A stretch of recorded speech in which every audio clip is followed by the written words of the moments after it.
Hello everyone, मैं doctor प्रगति गुप्ता और आज हम बात करेंगे कि कौन सा ऑयल हम इस्तेमाल कर सकते हैं किडनी फेलियर पेशेंट के अंदर जो सेफली आप डेली रूटीन के अंदर यूज़ कर सकते हैं कुकिंग के लिए। किडनी फेलियर के पेशेंट जब भी क्लिनिक विजिट करते हैं तो एक सवाल उनके माइंड में बहुत ज़्यादा देखने को मिलता है, हम अपनी डाइट में मैम ऐसा क्या लें जिससे हमारी किडनी रिकवर कर सके। इसी के बारे में हम डिस्कस करने वाले हैं इस वीडियो में। स्पेशली एक सवाल जो पेशेंट्स के माइंड में होता है कि हम कौन सा टाइप ऑफ ऑयल इस्तेमाल करें कुकिंग के लिए। ये जो क्वेश्चन है ये ऑलमोस्ट हर एक पेशेंट मुझसे पूछता है आकर कि हम खाने में कौन सा मैम ऑयल इस्तेमाल कर सकते हैं, कौन सा सेफ है, हमारी किडनीज को नुकसान नहीं देगा। तो इसी का जवाब लेकर आए हैं हम इस वीडियो के अंदर। अब ऑयल्स की इम्पोर्टेंस क्या है उसको समझना ज़रूरी है।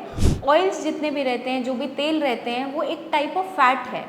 अब फैट्स की इंपॉर्टेंस हमारी बॉडी के लिए क्या है ऐसी, जितने भी फैट्स रहते हैं आपकी बॉडी में मिनरल्स, विटामिन्स की मात्रा को पूरा करते हैं, साथ के साथ आपकी बॉडी को एनर्जी प्रोवाइड करते हैं। और जब हम कुछ भी कुकिंग कर रहे हैं, खाना बना रहे हैं, तो उसको एक फ्लेवर देते हैं, इसीलिए ऑयल्स का इस्तेमाल किया जाता है। और स्पेशली इंडियन डाइट के अंदर हमें हैबिट होती नहीं है कि हम टोटली बॉइल्ड खाना खाएं या ऑयल्स का यूज़ ना करें, क्योंकि बचपन से हमारी रूटीन ऐसी रही है, हमारा खाना इस तरीके का रहा है। चाहे हम नॉर्थ इंडिया की बात करें, चाहे साउथ इंडिया की, चाहे ईस्ट हो चाहे वेस्ट हो, इंडिया में ऑयल्स का इस्तेमाल किया जाता है कुकिंग के लिए। तो हमें डिसाइड क्या करना है कि आपके किडनीज के लिए जो सेफ हो ऑयल हम वो ही यूज़ करें। अब ऑयल्स की ओरिजिन 3 तरीके की होती है। एक होती है आपकी नट्स और सीड से ओरिजिन, एक होती है प्लांट ओरिजिन और एक होती है एनिमल ओरिजिन। नट्स और सीड्स से जो ओरिजिन होती है, फॉर एग्जाम्पल आपका बादाम का तेल हो गया, अलसी का तेल हो गया या अखरोट का तेल आता है, ये आपका नट्स और सीड से बनते हैं। मूंगफली का तेल है, ये आपका किसी ना किसी सीड से या किसी ना किसी आपके नट से बनता है। प्लांट ओरिजिन के अंदर आपके जितने भी कैनोला ऑयल है, ऑलिव ऑयल है, राइस ब्रान है, सनफ्लावर है, ये सारे के सारे आपके प्लांट ओरिजिन ऑयल्स हैं। और जो एनिमल ओरिजिन माना जाता है वो है किसी की चर्बी से निकला हुआ, जैसे कि पिग्स की चर्बी से, सुअर की चर्बी से माना जाता है, बीफ से माना जाता है। तो वैसे भी हम जो मानते हैं एनिमल ओरिजिन वाला फैट, वो एक ट्रांस फैट के अंदर काउंट किया जाता है, जो हमारी बॉडी के लिए हेल्दी नहीं होता है, क्योंकि इससे हार्ट डिजीजेस बन जाते हैं, आपका बैड कोलेस्ट्रॉल को बढ़ाते हैं। तो ये तो वैसे ही किसी भी हेल्दी बीइंग के लिए अलाउड नहीं होता। और जब किडनी फेलियर की बात आ जाती है तो हमारे पास सिलेक्शन बहुत ही लिमिटेड हो जाती है।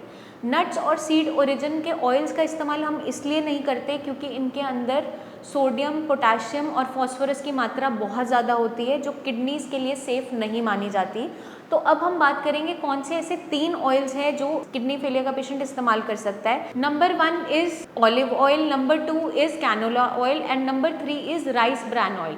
ये तीनों ऑयल्स ही प्लांट ओरिजिन से मिलते हैं, मतलब कि किसी ना किसी प्लांट से निकलते हैं, पौधे से निकलते हैं।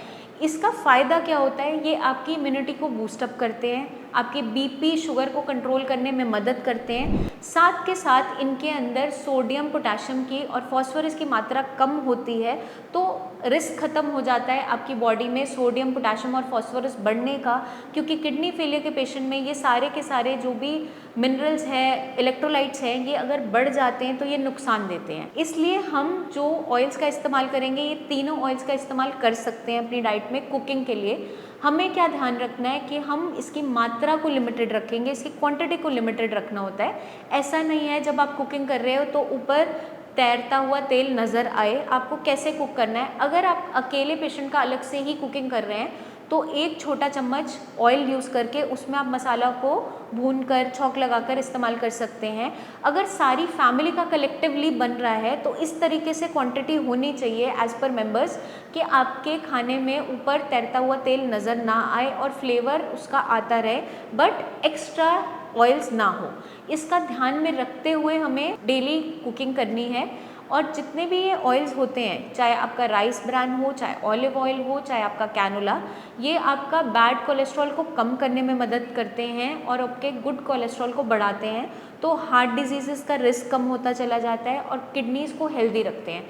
इसलिए हम रिकमेंड करते हैं कि किडनी फेलियर के पेशेंट इन्हीं ऑयल्स का इस्तेमाल करें, और जो बाकी ऑयल्स हैं इसके अलावा वो सारे ही मना होते हैं किडनी फेलियर के पेशेंट को डेली डाइट में ऐड ऑन करने के लिए। आई होप ये वीडियो मदद करेगी जानने में, समझने में कि कौन सा ऑयल आप कैसे इस्तेमाल कर सकते हैं डेली रूटीन में, ताकि आपकी किडनीज़ हेल्दी रहे। अगर आप किडनी फेलियर के पेशेंट बन चुके हैं तो हमें इन चीज़ों का खास ध्यान रखना है। तब तक के लिए अपनी डाइट को अच्छे से फॉलो करते रहिए, जो गाइडलाइंस हम देते हैं उसको ज़रूर फॉलो कीजिए। और कोई भी आपको क्वेरी हो तो कमेंट सेक्शन में कमेंट करके ज़रूर पूछिए, ताकि आप चीज़ों को गलत ना करें, ठीक से चीज़ों को फॉलो करते रहें और अपनी किडनीज़ को हेल्दी रख सकें। जल्दी ही मिलेंगे हम नेक्स्ट वीडियोज़ में, तब तक के लिए खास ध्यान रखिए। Take care.